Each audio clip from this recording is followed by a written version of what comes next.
Les observations que nous faisons au Secours catholique avec les personnes que nous accueillons, c'est que faute d'un toit stable sur la tête, donc stable, c'est le mot stabilité qui est important, on ne peut pas reconstruire avec les personnes un projet de vie. Les enfants ne peuvent pas faire leurs devoirs, le couple n'arrive pas à se stabiliser, on change de lieu en permanence, on n'a pas d'adresse, donc on ne peut pas retrouver d'emploi. Voilà, la stabilité du logement, c'est le point de départ de toute possibilité d'insertion.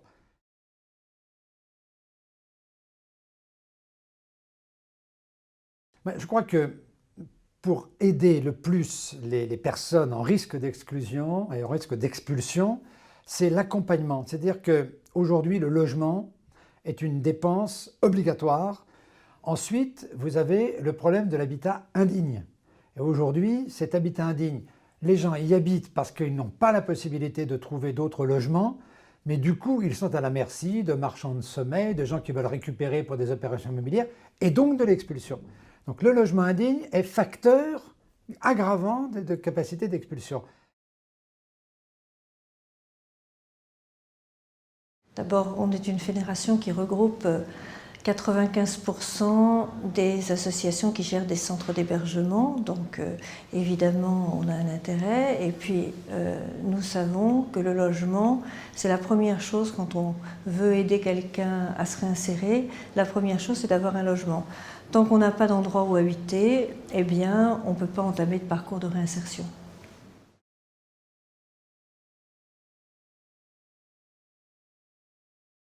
C'est vrai qu'il y a une chaîne qui va traditionnellement de l'hébergement d'urgence à l'hébergement d'insertion jusqu'au logement. Nous, on pense aussi que dans un certain nombre de cas, on peut sauter la phase hébergement. C'est-à-dire qu'il y a un certain nombre de personnes qui ne sont dans les structures d'hébergement que parce qu'il n'y a pas de logement accessible pour elles.